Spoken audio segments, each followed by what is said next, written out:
Je travaille la nuit dans une épicerie et il y avait un sérieux problème avec l'expédition des produits de ce soir.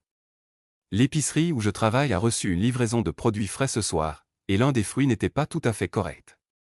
Je travaille donc dans une épicerie locale appelée Stop Shop.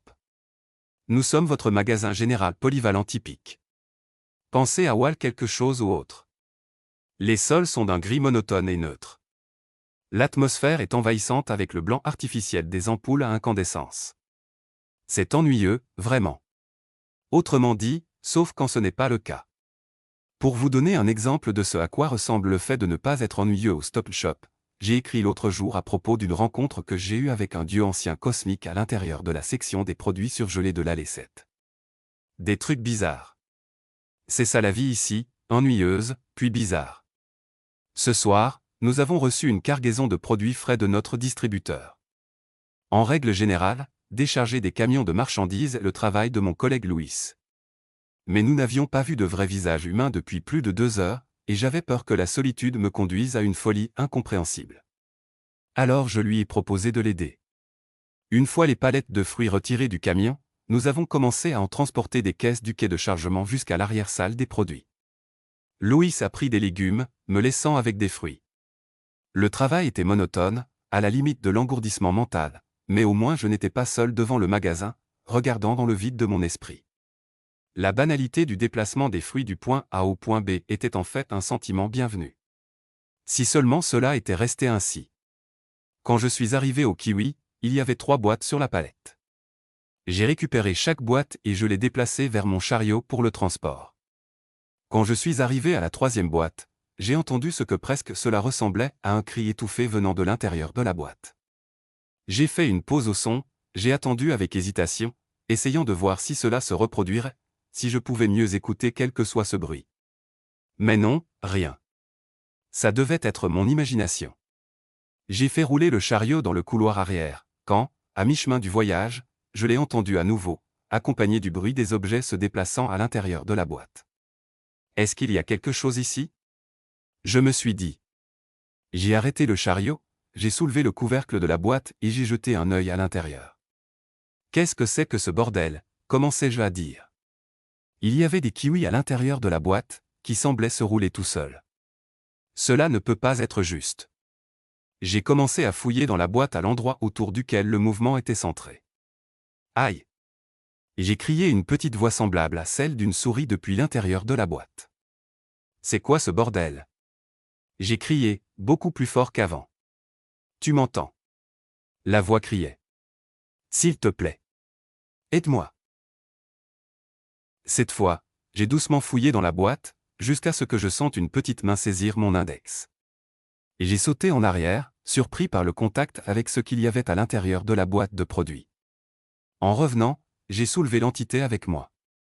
Il s'accrochait à mon doigt, s'élevant dans les airs tandis que je bougeais.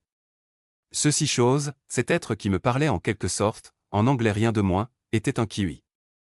Un kiwi de taille normale, brun, poilu. Sauf que ce kiwi, sur son petit corps, avait un petit visage. Attachés sur les côtés se trouvaient 2 petits bras et 2 petites jambes en bas. J'ai regardé avec incrédulité l'homme aux fruits qui pendait à mon doigt comme si sa vie en dépendait. Ne me laisse pas tomber. Ne me laisse pas tomber. Il a crié. Oh. J'ai bougé mon autre main pour ramasser le fruit, l'attrapant par ses pieds miniatures. S'il te plaît. Le fruit m'a supplié, tu dois m'aider. Où suis-je? Qu'est-ce que tu es? Comment es-tu si grand? Je ne savais pas quoi répondre, une partie de moi n'arrivait même pas à comprendre que cela se produisait réellement. Je ne suis pas grand. Tu es petit. J'ai dit au fruit. Tu es un kiwi. Un kiwi dans le rayon fruits et légumes d'une épicerie. De quoi tu parles?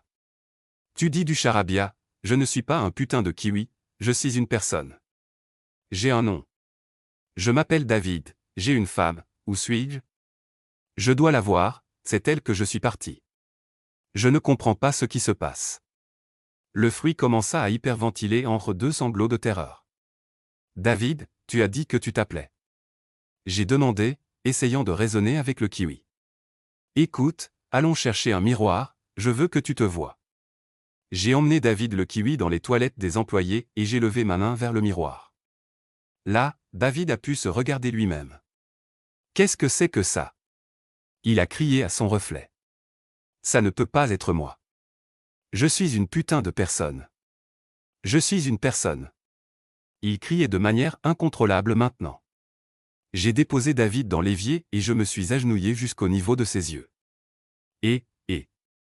Respirez profondément, nous allons essayer de comprendre cela. Dis-moi le nom de ta femme. Elle s'appelle Marie, mon Dieu, comment suis-je censé revenir vers elle comme ça? Mais que suis-je?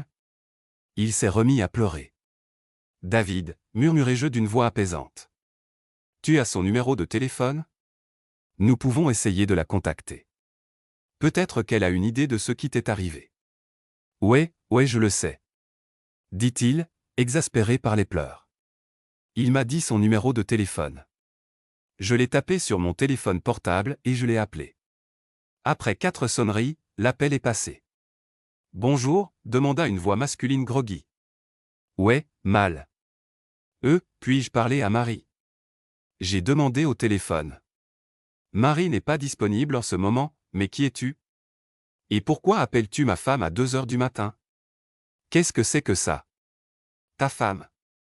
Non, ça ne peut pas être vrai. Je suis ici avec David, il y a eu un accident, en quelque sorte, j'ai besoin de lui parler. Qu'est-ce que c'est, une sorte de farce téléphonique malsaine? L'homme à l'autre bout du fil a dit, la voix s'élevant de colère. Vous n'avez même pas réussi à clarifier les faits, vous parlez avec David en ce moment même. J'ai lancé un regard confus au kiwi, pouvait-il entendre le téléphone? J'ai mis l'appel sur haut-parleur. Reviens. Tu as dit que tu étais David? Oui, espèce d'enfoiré. Tu penses pouvoir appeler ma femme et lui dire que j'ai eu un accident? Va te faire foutre. L'appel s'est terminé brusquement. C'était ma voix, comment était-ce ma voix? Dit le kiwi, visiblement perturbé par l'appel. Je ne sais pas, je ne comprends pas ce qui se passe. Est-ce que tu as quelqu'un d'autre que je peux appeler? Le kiwi s'est effondré en position assise dans l'évier, les mains prenant son visage. Il sanglota d'un gémissement déchirant. David. J'ai parlé doucement, essayant de le sortir de son désespoir. Sans prévenir, le kiwi s'est mis en position debout et a grimpé sur le côté de l'évier. Une fois sorti du bol, il a sprinté sur le côté de l'évier, vers le bord. Au moment où j'ai enregistré ce qui se passait, je me suis précipité pour essayer de l'attraper, mais il était trop tard. Le kiwi a sauté du bord de l'évier. Son corps s'est effondré, s'écrasant sur le sol avec un doux bruit sourd. David. J'ai crié. Je me suis agenouillé devant lui et je l'ai poussé aussi doucement que possible du bout des doigts. En le déplaçant, j'ai remarqué un petit filet de sang sur le sol où il est entré en collision. David était mort. J'en étais sûr. Une partie de moi voulait pleurer, une autre partie voulait sortir du magasin et ne jamais regarder en arrière. J'étais perdu, comment cela lui est-il arrivé? Après 10 minutes assis sur le sol de la salle de bain, pleurant de temps en temps, hyperventilant de temps en temps à cause de la peur et de la confusion, j'ai finalement eu le courage de soulever le corps de kiwi de David. Il était mou, son visage était inexpressif. Une petite déchirure sur le dessus de son corps de kiwi était tachée de rouge à cause du flux sanguin. Il était parti. Il n'y aurait jamais de réponse sur ce qui lui est arrivé, sur la façon dont il est devenu ainsi, si le David qui a répondu au téléphone était le vrai David. Sa femme, elle ne le remarquerait probablement même pas. C'est l'idée qui m'est restée en tête pendant un certain temps. Si je ne me souviens pas de lui, personne ne le fera. Je ne comprendrai jamais les événements qui se sont produits ce soir. Mais j'ai certainement un fort désir d'appeler mes proches et de leur dire que je tiens à eux. Je suis sûr que j'aurai d'autres histoires à publier à l'avenir, mais celle-ci m'a vraiment foutu en l'air émotionnellement, alors je vais rentrer chez moi et essayer de dormir de la crise existentielle de savoir que je pourrais me réveiller comme un fruit dans une boîte, avec quelqu'un d'autre à ma place.